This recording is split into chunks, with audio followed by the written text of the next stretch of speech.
नागपूरमध्ये राष्ट्रवादी काँग्रेस शरद पवार गटाचे नेते अनिल देशमुख यांनी महापालिका निवडणुकांबाबत भूमिका स्पष्ट केली। पुणे आणि पिंपरी चिंचवडमध्ये स्थानिक परिस्थिती पाहून अजित पवार गटासोबत एकत्र जाण्याचा निर्णय स्थानिक नेत्यांनी घेतल्याचं त्यांनी सांगितलं। नागपूरमध्ये काँग्रेस आणि उद्धव ठाकरे गटासोबत चर्चा सुरू असून सन्मानपूर्वक जागा मिळाल्यास महाविकास आघाडीसोबत निवडणूक लढवली जाईल असं देशमुख यांनी स्पष्ट केलं। तर अमरावतीमध्ये परिस्थितीनुसार वेगळी भूमिका घेतली जाऊ शकते। महापालिका निवडणुकांमध्ये जिल्ह्यानुसार वेगवेगळी रणनीती असेल असंही त्यांनी नमूद केलं।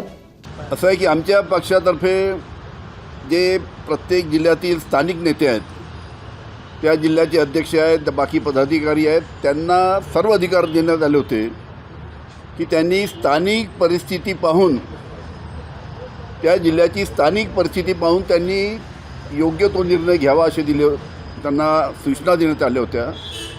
आणि त्यानुसार पिंपरी चिंचवड आणि पुणेमध्ये स्थानिक लोकांनी विचार केला असेल की आपण अजितदादाची राष्ट्रवादी यांच्यावर महानगरपालिकेच्या निवडणुकीमध्ये एकत्र गेलं पाहिजे, आणि त्या दृष्टीने त्यांनी हा निर्णय घेतलेला आहे। तर शेवटी त्यांनी निर्णय घेतल्यानंतर, स्थानिक पदाधिकाऱ्यांनी निर्णय घेतल्यानंतर आमचे काही नेते तिथे जागा वाटपासाठी गेले असणार की आम्ही किती लढवणार, तुम्ही किती लढवणार, त्याचा निर्णय लवकरात लवकर होईल।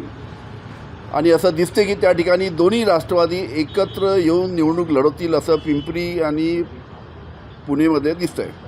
ठीक आहे, तिथे आता आमच्या नागपूरमध्ये आम्ही जे महाविकास आघाडीचे घटक आहे, काँग्रेस, उभाटा यांच्यावर आमची चर्चा चालू आहे आणि लवकरात लवकर आमचं सीट शेअरिंग होईल, इथे निर्णय होईल। त्या पद्धतीनं आम्ही नागपूर महानगरपालिकेमध्ये पुढे जाऊ। एकच आहे की सन्मानपूर्वक जर आम्हाला जागा मिळाल्या तर नक्कीच आम्ही काँग्रेस आणि उभाटाबरोबर इथे निवडणूक लढू।